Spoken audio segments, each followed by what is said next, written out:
हाय दोस्तों, कैसे हैं आप लोग। Welcome to my channel. My name is Sanjay. आज है 11 दिसंबर के सारे इंपॉर्टेंट करंट अफेयर्स के क्वेश्चन इस वीडियो में। तो चलिए स्टार्ट करते हैं और देखते हैं हमारा आज का पहला क्वेश्चन क्या है। हमारा क्वेश्चन है, आत्मनिर्भर कृषक विकास योजना किस राज्य सरकार द्वारा शुरू की गई है। ये आपको बताना है। देख, किस राज्य ने शुरू की है ये आत्मनिर्भर कृषक विकास योजना। ऑप्शन है ए उत्तर प्रदेश, बी पंजाब, सी हरियाणा, डी राजस्थान। तो इसका जो राइट आंसर रहेगा बे के वो क्या है। Option number A, Uttar Pradesh ने ये आत्मनिर्भर कृषक विकास योजना को शुरुआत किया है। इस योजना का मुख्य उद्देश्य क्या है, जो कृषि क्षेत्र को बढ़ावा देने के लिए इस योजना को स्टार्ट किया गया है। इस योजना के अंतर्गत क्या होगा, प्रत्येक जो विकास खंड है उसमें अगले 3 वर्षों तक, अगले जो 3 वर्ष आने वाले हैं, यानी जो वित्त वर्ष में ये चालू होगी योजना, उसमें क्या होगा, प्रत्येक विकास खंड में अगले 3 वर्षों में क्या किया जाएगा, 1475 कितने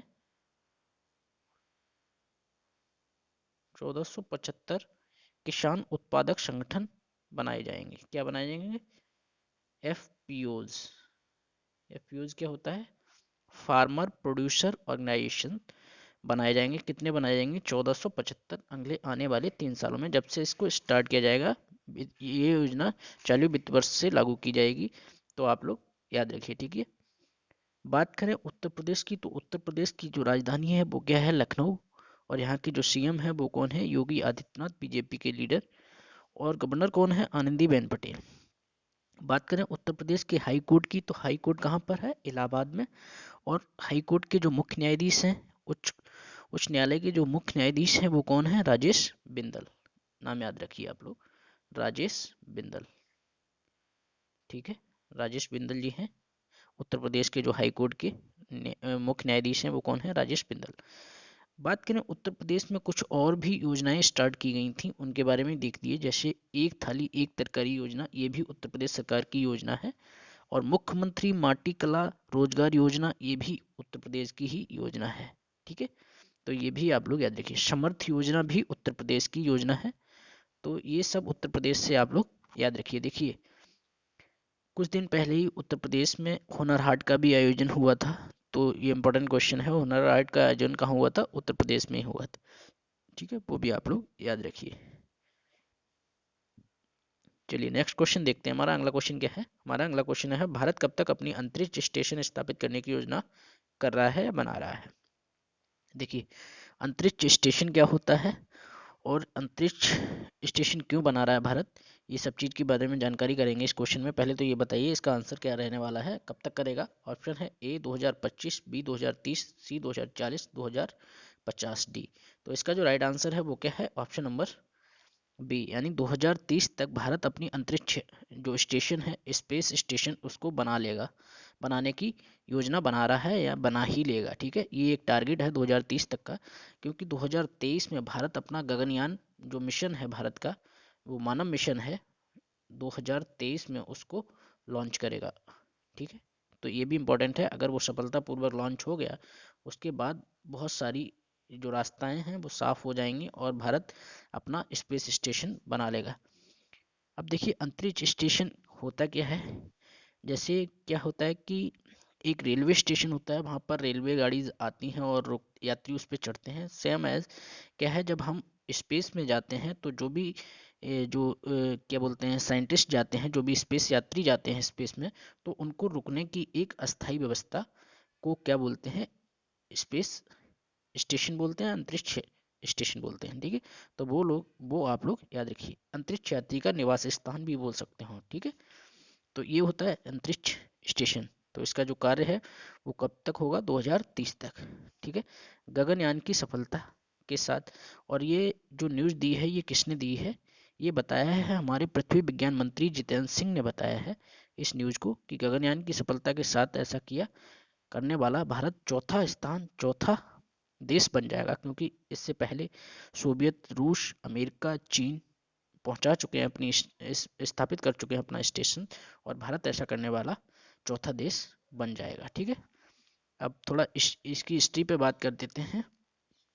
तो सबसे पहले जो सोवियत रूस था, उसने अपना स्टेशन स्थापित किया था। कब किया था? 1971 में। उसका नाम क्या था? उस अंतरिक्ष स्टेशन का नाम था सैल्यूट।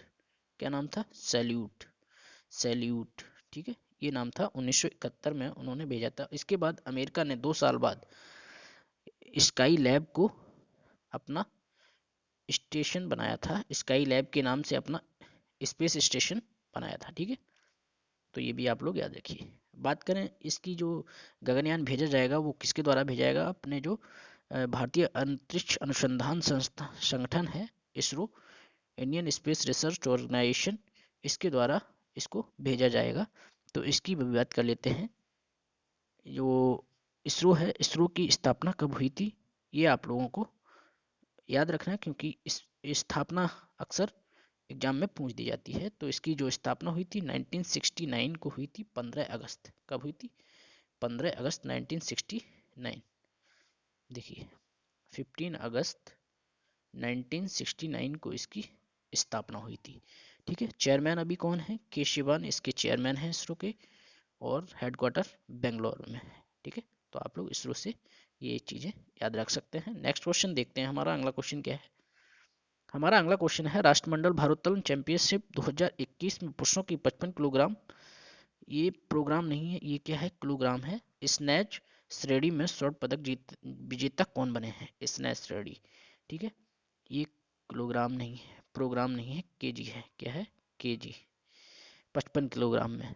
तो आपके ऑप्शंस हैं अंकित राठौड़, संकेत महादेव सरगर, अरविंद ओझा, रवनीत कुमार चंडी। इसका जो राइट आंसर है वो क्या है? संकेत महादेव सरगर। संकेत महादेव सरगर ने ही जो Commonwealth senior weight lifting championship चल रही है उसमें स्नैच स्टडी, स्नैच जो श्रेणी है, स्नैच कैटेगरी है, उसमें क्या होता है कि जो भी निरंतर गति से उस वेट को ऊपर उठाए रखता है उसको बोलते हैं स्नैच श्रेणी, ठीक है। तो इसमें जो पुरुषों की 55 केजी वेट लिफ्टिंग चैंपियनशिप में इन्होंने टोटल वेट जो उठाया वो कितना उठाया? ये आप लोग याद रखिए, 113 केजी वेट उठाया। कल ही मैंने पढ़ाया था, किसने? झिल्ली डहली बेड़ा ने कितना वेट उठाया था? 176, और उन्होंने गोल्ड मेडल जीता भारत के लिए। तो इन्होंने भी गोल्ड ही जीता है भारत के लिए। तो ये भी आप लोग याद रखिए। और इसी के साथ साथ इनको बर्मिंघम में जो राष्ट्रमंडल खेल होंगे 2022 के, उसमें क्वालिफाई का टिकट भी मिल चुका है। तो ये भी आप लोग याद रखिए, ठीक है। नेक्स्ट क्वेश्चन देखते हैं। हमारा अगला क्वेश्चन क्या है? आरबीआई ने किस बैंक आरबीआई ने किस पेमेंट बैंक को अनुसूचित बैंक का दर्जा दिया है? ये आपको बताना है। आरबीआई के बारे में बताना है कि आरबीआई देखो एक गवर्निंग बॉडी है जो बैंकों के हिसाब किताब को रखती है, उसको क्या करना है क्या नहीं करना है ये सब आरबीआई के कमांड में रहता है। तो Airtel payment bank, Fino payment bank, Paytm payment bank, HDFC payment bank. इसका जो राइट आंसर रहेगा वो क्या रहेगा? Option number C. Paytm payment bank को उन्होंने अनुसूचित बैंक का दर्जा दे दिया है। किसने दिया है? ये दिया है आरबीआई ने, रिजर्व बैंक ऑफ इंडिया, ठीक है। किसने दिया है? आरबीआई ने। और ये रिजर्व बैंक ऑफ इंडिया कब स्थापित हुई थी? किसके द्वारा हुई थी? ब्रिटिश राज में हुई थी। और इसका जो फाउंडेशन हुआ था वो कब हुआ था? 1 अप्रैल 1935 में।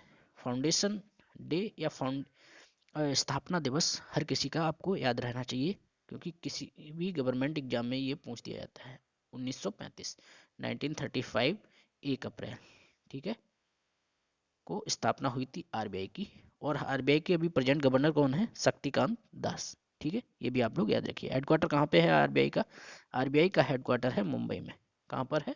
मुंबई में, ठीक है। अब बात कर लेते हैं कुछ पेटीएम पेमेंट बैंक के बारे में। देखिए पेटीएम पेमेंट बैंक का हेडक्वार्टर कहाँ पर है? नोएडा में है। कहाँ पर है? नोएडा में। और इसके जो एमडी एंड सीईओ हैं वो कौन है? सतीश कुमार गुप्ता। कौन है? सतीश कुमार गुप्ता जी। और प्रेसिडेंट कौन है पेटीएम पेमेंट बैंक की? विजय शेखर शर्मा, ठीक है। तो ये भी आप लोग याद रखिए। नेक्स्ट क्वेश्चन देखते हैं। हमारा अगला क्वेश्चन क्या है? हमारा अगला क्वेश्चन है रॉयल गोल्ड मेडल 2022 से किसे सम्मानित किया जाएगा? देखिए 2022 से रॉयल गोल्ड मेडल किसे दिया जाएगा? आपके ऑप्शन है अलका उपाध्याय, रुपेश गोयल, बालकृष्ण दोषी, जोगिंदर पाल सिंह। और ये देता कौन है और ये किस क्षेत्र में दिया जाता है ये भी आप लोग याद रखिए। देखिए जो रॉयल गोल्ड मेडल होता है ये वास्तुकला के क्षेत्र में दिया जाता है। वास्तुकला यानी आर्किटेक्चर के जो क्षेत्र में, आर्किटेक्चर का जो फील्ड है उस फील्ड में इस पुरस्कार को, इस अवार्ड को दिया जाता है। और इस बार 2022 का जो अवार्ड है वो किसके नाम जाएगा? ये जाएगा बालकृष्ण दोषी, क्योंकि ये एक आर्किटेक्चर है। कौन है? बालकृष्ण दोषी आर्किटेक्चर। इन्हीं को 2022 का जो रॉयल गोल्ड मेडल है वो दिया जाएगा। अब देता कौन है? इसको देता है एक एजेंसी है रीबा। क्या नाम है इसका? Reeba, royal institute of British architects, royal institute of British architect, इसके द्वारा ये अवार्ड को दिया जाता है। और इस बार ये अवार्ड को पाने वाले कौन है? बालकृष्ण दोषी, जो कि एक पेशे से आर्किटेक्चर। ठीक है, तो आप लोग याद रखिए। नेक्स्ट क्वेश्चन देखते हैं हम। अगला क्वेश्चन क्या है हमारा? हमारा अगला क्वेश्चन है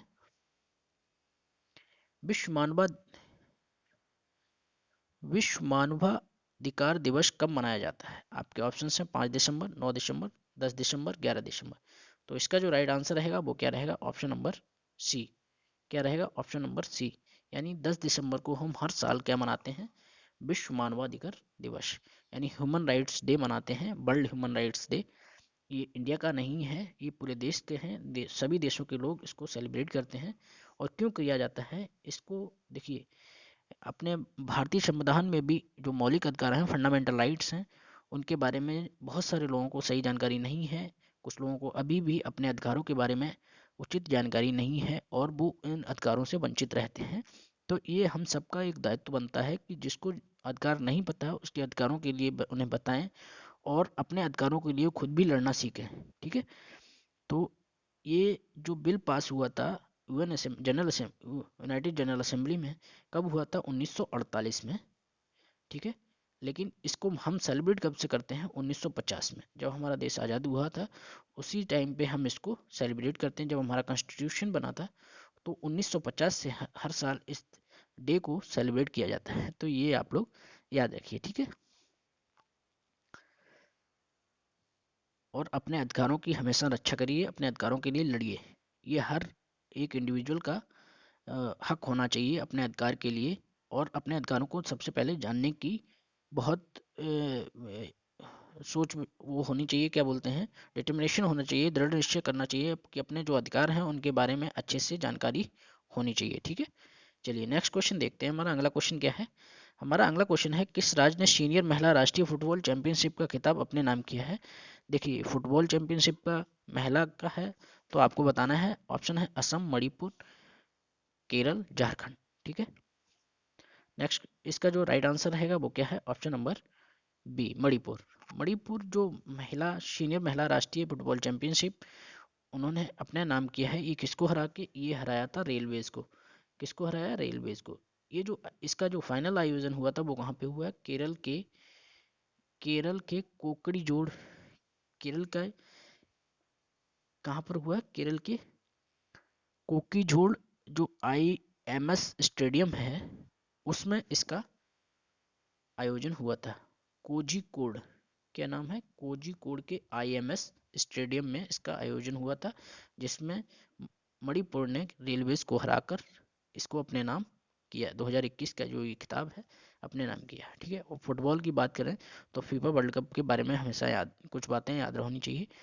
फीफा क्या है? फीफा जो है वो क्या है? Federation international D football association. ठीक है, तो ये है फीफा। स्थापना कब हुई थी? 21 मई 1904, 1904 को इसकी स्थापना हुई थी फीफा की।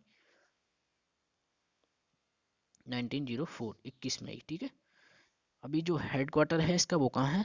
ज्यूरिख, स्विट्जरलैंड में। कहाँ पर है? ज्यूरिख, स्विट्जरलैंड में। फीफा का हेडक्वार्टर कहाँ पे है? ज्यूरिख, स्विट्जरलैंड में। तो ये आप लोग याद रखिए फीफा से। इस बार की जो ये सीनियर महिला राष्ट्रीय फुटबॉल चैंपियनशिप का खिताब किसने जीता है? ये जीता है मणिपुर ने।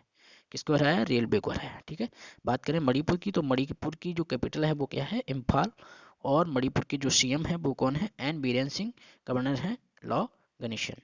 ठीक है, तो ये आप लोग मणिपुर से याद रखिए। नेक्स्ट क्वेश्चन देखते हैं। हमारा अगला क्वेश्चन क्या है? तो ये थे सारे इंपॉर्टेंट क्वेश्चन आज के।